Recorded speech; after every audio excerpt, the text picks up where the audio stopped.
Há alguns dias eu postei um vídeo aqui no canal falando sobre o Leviatã e perguntei se vocês queriam também um vídeo sobre o Behemoth, né, que é outro monstro bíblico famoso.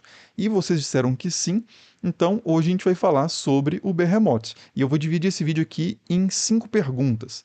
Primeira, como que a Bíblia descreve o Behemoth? Segunda, o que textos mais antigos ainda dizem sobre ele, se é que dizem alguma coisa? Terceiro, qual animal real é o Behemoth, se é que é algum? Quarta, como textos posteriores ao livro de Jó, como o livro de Enoque e o livro do Apocalipse, por exemplo, interpretam essa criatura? E quinta, como que ela aparece também na cultura islâmica medieval. Então, para começar, vamos lá para a Bíblia, né, para ver como que a Bíblia descreve o Behemoth. Então, a única passagem que faz uma referência explícita a essa criatura é o capítulo 40 do livro de Jó. A palavra Behemoth até aparece em outras passagens, mas de forma mais genérica, como a gente vai ver daqui a pouco. É só no livro de Jó mesmo que ela é usada como nome de uma criatura específica, né, uma criatura extraordinária, inclusive, que é descrita nas seguintes palavras. E aqui é Deus falando com Jó, né? Vê o Behemoth que eu criei igual a ti. Alimenta-se de erva como boi. Vê a força de suas ancas, o vigor de seu ventre musculoso, quando ergue sua cauda como um cedro, trançando os nervos de suas coxas. Seus ossos são tubos de bronze, sua carcaça barras de ferro. É a obra-prima de Deus. O seu Criador o ameaça com a espada, proíbe-lhe as regiões montanhosas onde as feras se divertem. Deita-se debaixo do lótus, esconde-se entre o junco do pântano. Dão-lhe sombra os lotos e cobrem-no os salgueiros da torrente. Ainda que o rio se desencadeie, não se assusta. Fica tranquilo, mesmo que o Jordão borbulhe até sua goela. Quem poderá agarrá-lo de frente ou atravessar-lhe o focinho com um gancho? Então a passagem é essa, né? O Behemoth aqui é descrito então como uma criatura que pasta como um boi, que tem músculos e ossos extremamente poderosos e que é chamado até de obra-prima de Deus. Essa expressão no hebraico é literalmente o primeiro dos caminhos de Deus. E na versão grega, a Septuaginta, ela foi traduzida como o princípio da criação do Senhor. Por causa disso, muitos cristãos antigos interpretaram esse trecho como uma referência à primeira criatura de Deus, né? O primeiro ser celestial que caiu e se tornou o diabo. E a gente vai voltar a essa interpretação mais para frente. Mas antes, né, voltando à descrição do Behemoth, outra parte do texto diz que ele é proibido de ir até as montanhas, mas outra tradução também é possível aí e diria que as montanhas oferecem comida a ele. Então ele estaria sim presente nas montanhas e tem até um texto mais tardio, como a gente vai ver também, que se refere ao Behemoth como a besta das 1000 montanhas. E por último, né, o Behemoth é descrito como um ser que vive em meios aquáticos ou aquosos, né, como rios e pântanos, e ele é até situado no Rio Jordão, o que é um detalhe também interessante para guardar aí no fundo da cabeça, para a discussão sobre qual animal real que é o Behemoth, se é que ele é algum. Ah, e no final do texto também é sugerido que ele é indomável, né, assim como o Leviatã, que vai ser citado na sequência aí desse capítulo de Jó. Mas então beleza, né? Essa é a descrição bíblica do Behemoth. E a segunda pergunta então que a gente pode colocar aqui é de onde que o autor do livro de Jó tirou essa criatura, né? Será que ela tem algum precedente na literatura próxima ali, cananeia, por exemplo? Então, no vídeo sobre o Leviatã, a gente viu que as descrições bíblicas do Leviatã têm precedentes muito claros nos textos ugaríticos e mesopotâmicos, né? Mas o caso do Behemoth é bem diferente. Até então, a gente não tem nenhum candidato muito forte em outras culturas antigas que possa ter inspirado o Behemoth no livro de Jó. Agora, isso não significa que nenhum paralelo tenha sido proposto nesse sentido. O John Day, por exemplo, que é um especialista em religiões cananeias, chegou a sugerir que o Behemoth pode ter alguma relação com o touro furioso de El, que é uma figura que aparece no ciclo de Baal, próxima a uma menção a Litã, que é o precedente cananeu do Leviatã, como a gente viu lá no vídeo sobre o Leviatã. Outro especialista em literatura semítica antiga, que é o professor Marvin Pope, também apostou, ainda que timidamente, no touro de El, como precedente do Behemoth, ou então no touro do céu, né, o touro de Anu, que é um personagem que aparece lá na Epopeia de Gilgamesh. Quem assistiu o vídeo da Epopeia de Gilgamesh aqui no canal sabe do que eu estou falando. Bom, mas seja como for, né, esses dois palpites têm em comum o fato de reconhecerem no Behemoth a figura de um bovino. E isso casa relativamente bem não só com a descrição da criatura lá no livro de Jó, mas também com o nome dela. Como eu disse agora há pouco, a palavra Behemoth aparece outras vezes na Bíblia e ela se refere geralmente a rebanhos, principalmente gado. Behemoth é a forma plural, na verdade, de Behemá, que significa animal. Mas no livro de Jó, apesar de a palavra soar como plural, ela é utilizada no singular, né? Os verbos ligados a ela estão todos no singular. Então a principal hipótese aqui é a de que o nome Behemoth é um caso de plural de excelência, né? Ou seja, é uma palavra que remete a uma única coisa, singular, mas que foi colocada, a palavra, né, foi colocada no plural para intensificar o sentido dessa coisa. Behemoth, nesse caso, seria algo como o animal por excelência, a besta por excelência, a grande besta ou coisa do tipo.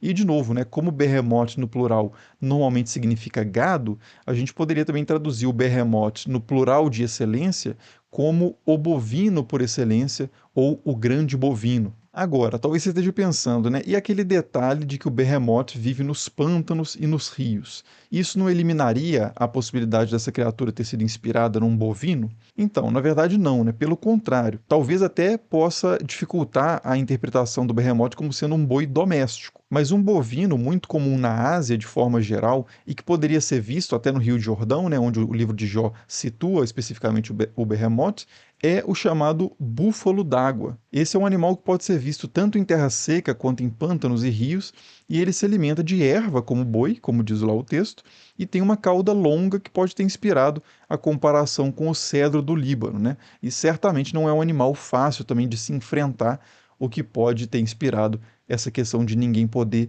pegar ele de frente ou passar um gancho no seu focinho. Mas calma, né? Eu não estou falando aqui que o Behemoth é simplesmente um búfalo. Eu estou só considerando a possibilidade dessa descrição ter sido inspirada em um búfalo, né? Da mesma forma que o King Kong, por exemplo, não é simplesmente um gorila, mas ele foi claramente inspirado no gorila. Mas a verdade é que, historicamente, outros animais reais, né, não bovinos, também foram associados ao Behemoth. E aqui então a gente entra na terceira pergunta do vídeo, que é qual é o animal real por trás do Behemoth, se é que há algum. Mas antes, só um recadinho rápido, né? Esse vídeo está sendo patrocinado pela Insider, que vem apoiando de forma muito importante o canal aqui nos últimos meses. E a Insider, nesse mês de março, está com descontos adicionais, né? Se você usar o cupom estranha15 em vez de estranha12, que geralmente é o que eu passo aqui, você tem 15% de desconto lá no site, em qualquer produto. E também esses descontos podem se somar a outros e chegar a 38% de desconto. E se você não sabe o que é Insider, a Insider é quem faz, por exemplo, essas tech t-shirts, são essas camisetas que não precisa passar, não desbotam, são super confortáveis, e faz outras peças também de roupa. Depois dá uma passada lá então, clicando no link que eu vou deixar na descrição do vídeo e no primeiro comentário fixado. Mas por enquanto, vamos voltar lá para o assunto do vídeo, né, para o Behemoth. E o primeiro candidato animal, né, o primeiro animal candidato à inspiração do Behemoth, é o mais popular entre cristãos na Idade Média, foi o elefante. No seu comentário sobre o livro de Jó, Tomás de Aquino escreveu o seguinte: entre todos os animais terrestres, o elefante se destaca em tamanho e força, e entre os animais aquáticos, a baleia, né, a baleia que se destaca. Assim, o Senhor descreve o diabo usando a metáfora de um elefante e uma baleia. Portanto, o nome Behemoth, que significa animal, é atribuído ao elefante, que, entre outros animais terrestres, que são mais comumente chamados de animais, tem uma certa proeminência por causa do tamanho do seu corpo. Aqui, então, Tomás de Aquino não só associa o Behemoth ao elefante, como também associa o Leviatã à baleia, e diz que esses dois são metáforas usadas para descrever o diabo. Inclusive, vale a pena aqui voltar naquela diferença que eu apontei entre o texto hebraico e a tradução grega do livro de Jó. O que acontece é que o texto massorético que a gente tem, né, o texto hebraico, diz que o Behemoth é o começo dos caminhos de Deus. Aquele que o fez pode trazer a sua espada. Né? Literalmente é isso que o texto diz. Já a versão grega, a Septuaginta, diz que o Behemoth é o princípio da criação do Senhor, feito para ser zombado por seus anjos. né? Então tem uma diferença radical aqui entre os textos, e essa diferença radical, claro, acabou induzindo interpretações radicalmente diferentes também ao longo da história. E nos primeiros séculos de desenvolvimento do cristianismo, a versão grega foi a versão mais lida pelos cristãos, né? Por isso a compreensão do Behemoth como um ser antagônico aos anjos, né? Um demônio, portanto, acabou se estabelecendo. Fora aquela referência ao Behemoth como sendo a primeira criatura de Deus, né? Que levou muitos cristãos a interpretar que o Behemoth havia sido uma criatura celestial, né? O próprio diabo, talvez, o príncipe dos anjos caídos. Mas voltando àquela questão da identificação do Behemoth com o elefante, essa ideia foi muito popular ao longo de toda a Idade Média, né, como eu disse, e até João Calvino, no início do período moderno, aderiu a essa ideia, né? Ele diz isso lá num texto de 1584. Foi só no século XVII que outro animal acabou tomando o posto do elefante aí como o principal candidato a qual animal o Behemoth é de verdade. Isso aconteceu quando um filólogo protestante francês chamado Samuel Bauchart publicou um livro chamado Hierozoikon, né, Os Animais Sagrados. E nesse livro ele argumentou que as criaturas do livro de Jó tinham sido inspiradas, na verdade, em animais egípcios, né, mais especificamente em animais do rio Nilo. O Leviatã seria, então, segundo esse autor, o crocodilo e não a baleia, e o Behemoth seria o hipopótamo e não o elefante. Essa é uma ideia interessante que traz um animal mais extraordinário do que o búfalo, né? Pelo menos mais extraordinário na perspectiva de alguém que mora na Judéia e não costuma ver hipopótamos, e que também casa relativamente bem com a descrição do livro de Jó, né? De um grande quadrúpede que vive na terra e vive nos rios. O problema é que a comparação da cauda minúscula de um hipopótamo com um cedro, né, soa bem fora de proporção, mas seja como for, o fato é que essa interpretação se tornou realmente muito popular e até hoje ela é bem presente nos estudos acadêmicos sobre o livro de Jó. Eu, pessoalmente, se é que importa a minha opinião aqui, né, mas eu penso que o búfalo é um candidato mais forte, mas é só meu palpite também. E mais importante, né, independente de qual animal esteja por trás do Behemoth, o que me parece certo é que o Behemoth, no fim das contas, não é nenhum deles, né? Não é exatamente nenhum deles. Como eu argumentei lá no vídeo sobre o Leviatã, a menção a essas criaturas no livro de Jó tem um objetivo retórico muito claro, que é dizer que a criação é tão complexa e indomável que só o Criador é que pode realmente entendê-la e controlá-la. Então a pergunta, quem poderá agarrar o Behemoth pela frente ou atravessar-lhe o focinho com um gancho, sugere que a resposta seja ninguém, né? Só Deus. Assim como no caso lá da pergunta sobre quem poderia pescar o Leviatã com um anzol. E por mais fortes que sejam o búfalo, o elefante ou o hipopótamo, todos esses animais foram controlados na antiguidade, né? Os hipopótamos, particularmente, eram caçados no Antigo Egito por comida e por esporte. Então, se o Behemoth fosse simplesmente um hipopótamo, a resposta à pergunta quem poderá agarrar o Behemoth pela frente ou atravessar-lhe o focinho com o gancho poderia ser os egípcios, né? O que não favorece muito o ponto retórico do texto. Quer dizer, você pode até pensar que o autor do texto desconhecia esse fato, que não conhecia muito o Egito e, consequentemente, não sabia dessa prática de caça de hipopótamo, mas, de qualquer forma, o fato de que a criatura seguinte, né, o Leviatã, é capaz de cuspir fogo, é sugestivo o suficiente, pelo menos para mim, de que a gente está aqui diante de criaturas fantásticas, né, que são irredutíveis a qualquer animal comum. E é assim, aliás, né, como criaturas fantásticas, que o Behemoth e o Leviatã aparecem em outros textos judaicos, diga-se de passagem. Então aqui a gente entra na quarta pergunta do vídeo, que é como textos posteriores ao livro de Jó interpretaram o Behemoth. Bom, há 3 livros apócrifos judaicos que citam o Behemoth, né? O primeiro livro de Enoque, o segundo livro de Baruque e o quarto livro de Esdra. Esses 2 últimos livros, inclusive, são provavelmente contemporâneos do livro do Apocalipse que está na Bíblia, que também talvez faça uma alusão ao Behemoth, como a gente vai ver daqui a pouco. Inclusive, na verdade, a gente poderia classificar todos esses livros como livros apocalípticos, né? E o Behemoth é citado justamente em passagens escatológicas desse texto, né? Passagens que se referem as últimas coisas, ao fim dos tempos. O livro de Enoque, por exemplo, diz o seguinte: E naquele dia 2 monstros foram separados, o monstro fêmea, cujo nome é Leviatã, para habitar nas profundezas do mar, acima das fontes das águas. Mas o nome do macho é Behemoth, que ocupa com seu peito o deserto intransitável chamado Dudaim, a leste do jardim onde os escolhidos e justos habitam. E eu pedi a outro anjo para me mostrar o poder desses monstros, como eles foram separados em um dia e foram lançados um nas profundezas do mar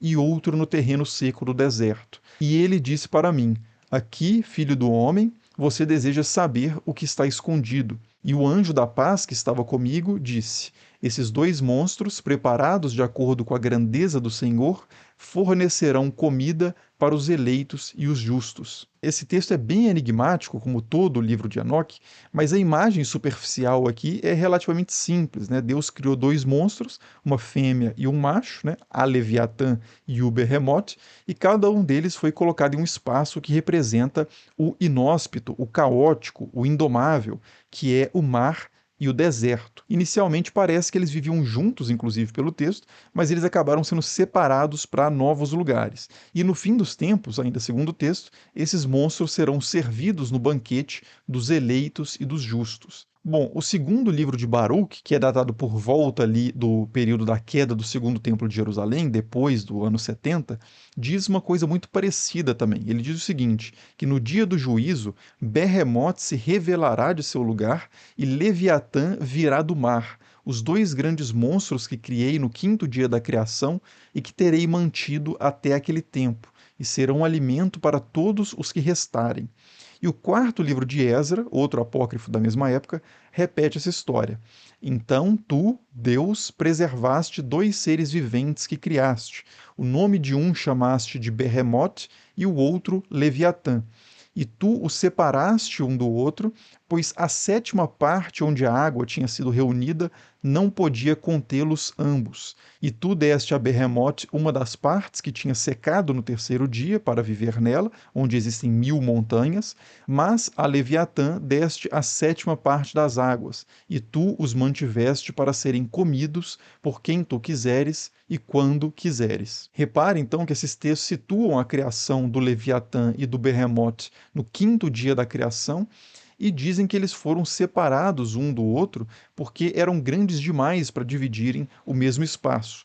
Perceba também que essa referência a 2 monstros ou 2 bestas que serão reveladas no fim dos tempos, uma que vem da terra e outra que sobe do mar, lembra muito outro texto apocalíptico que é o Apocalipse de João, o livro do Apocalipse mesmo, que está lá no final da Bíblia. Lá também, né, no livro do Apocalipse, aparece a imagem de uma besta que sobe do mar, que por sua vez é seguida por uma besta que vem da terra. É bem possível que essas criaturas simbólicas do Apocalipse tenham sido inspiradas por esse tema das 2 bestas do livro de Jó, né, que, como a gente está vendo, era um tema que vinha se desenvolvendo bastante no período em que o Apocalipse foi escrito. É verdade, né, que no Apocalipse de João, essas bestas não recebem nomes próprios, né, não são chamadas de Leviatã e Behemoth, e nem são servidas no banquete final.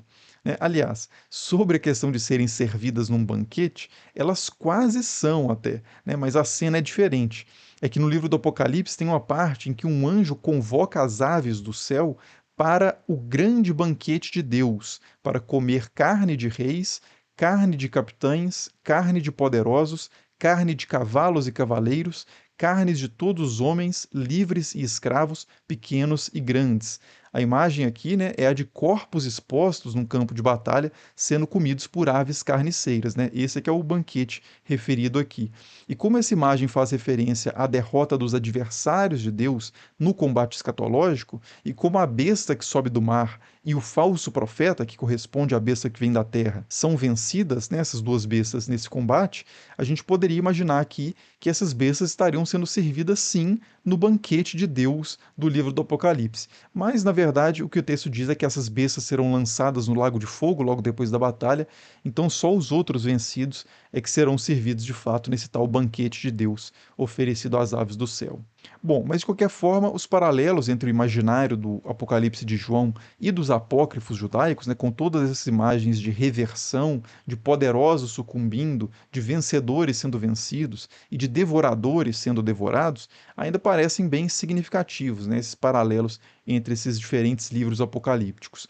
Mas vai ser realmente na tradição judaica e não na tradição cristã que essa imagem do banquete do Behemoth e do Leviatã vai continuar se desenvolvendo. Se vocês assistiram lá o vídeo sobre o Leviatã, né, que eu recomendo fortemente, porque eu estou fazendo várias alusões aqui, pressupondo que vocês assistiram esse vídeo, mas eu comentei lá naquele vídeo que o Talmud, né, o principal conjunto de textos ali da tradição rabínica, fala dos justos comendo a carne salgada da fêmea do Leviatã no final dos tempos.